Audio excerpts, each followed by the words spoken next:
there, everyone.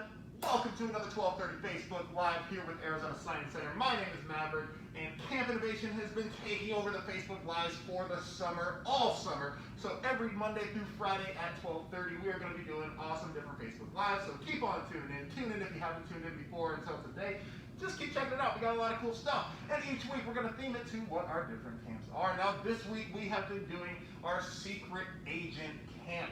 And we have been learning about all kinds of cool different secret agent gadgets and tactics and all kinds of cool stuff that we've been talking about this week. And today we want to talk a little bit about a couple really cool ways to send signals, as well as some basic circuitry that we can actually help and make right there at home that you can use in your secret agent endeavors. And the first thing I want to talk about is Morse code. Now, Morse code has been around for a long time. Odds are you've probably heard of Morse code at some point, but if you haven't, it's a way to send phrases, letters. It's a way to send signals and messages across distances or whatever it is silently, right? Just using certain things. Now, I'm going to show you this. This is a key for Morse code. Now, if you don't know what Morse code is, this probably looks very confusing.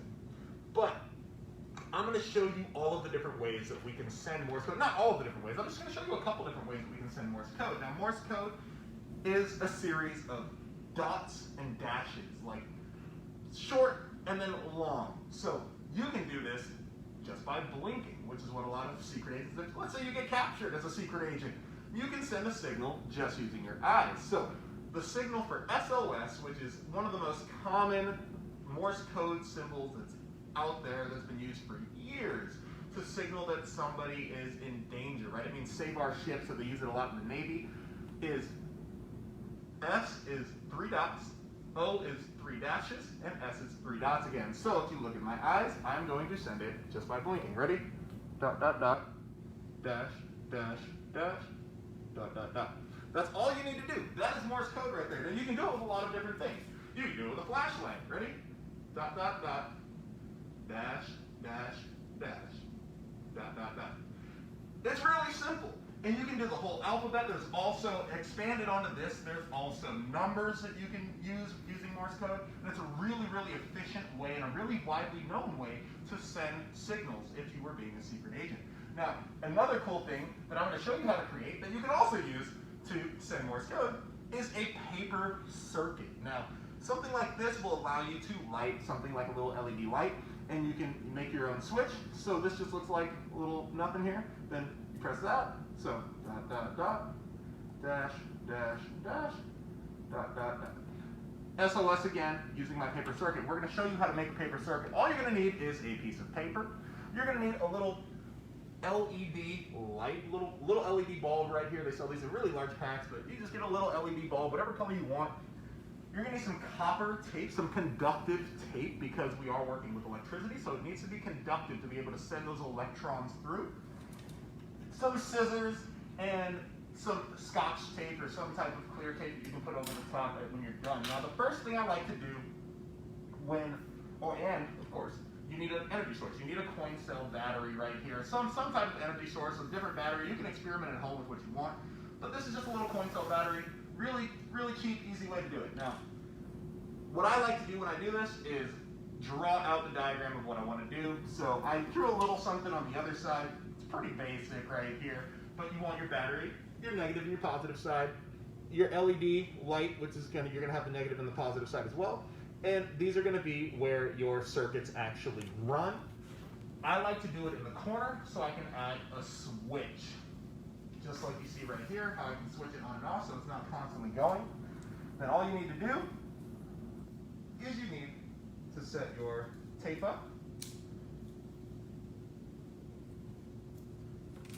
So on the negative side, I'm going to go ahead and do this. Now, I have big fingers, so I apologize if this takes a little longer than it will with you, because getting this tape off can be an adventure sometimes, but I'm just going to have that go down that way. It's a little short, but it's fine. I'm just going to adjust it for this one, but you can add to it. Now, an important thing to remember is depending on the type of copper tape you use, sometimes the copper tape, the adhesive side, the sticky side, isn't conductive.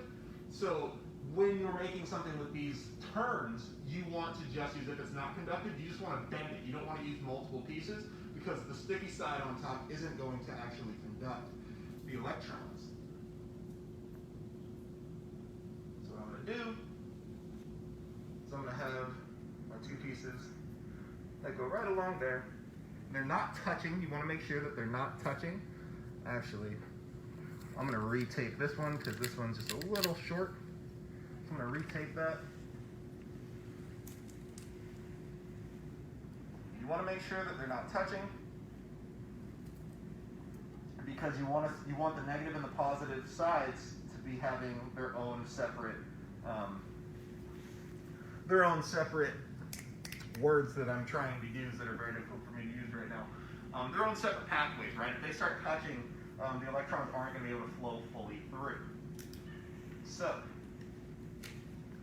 what I'm going to do now is I'm going to take my LED, and the negative side is the side with the shorter little piece here. So as you look really up close right here, there's a shorter piece and a longer piece. The negative side is the one with the shorter piece, and you can kind of bend that out. You want to sit these both on top of your copper tape so that you can rest them on there, and you want to make sure that they're touching that copper tape because that's the only way that the signal is going to go through, right? The electrons are going to flow through, and then you tape it onto it so you make positive side on the positive side, negative side on the negative side.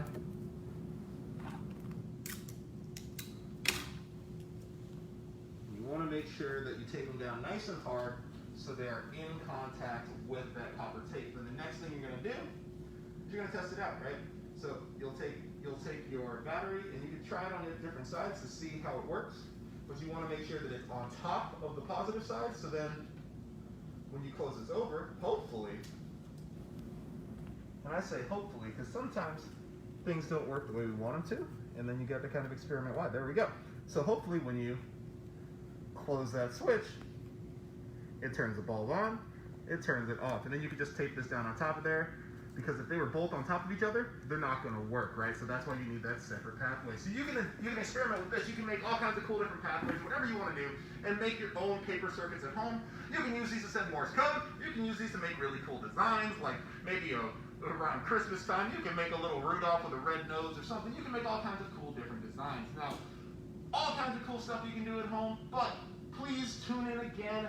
Monday through Friday, like I said, we are doing these Facebook Lives at 12:30. Have an awesome rest of your weekend. Make sure that you guys are remembering at home to wash your hands, wear your mask, don't touch your face, try to be as safe as possible. I'm going to go wash my hands right after this. We are keeping our masks on to keep everybody safe around us and keep yourself safe as well. Thank you all so much for tuning in today, and I will see you all next time. Bye, everybody.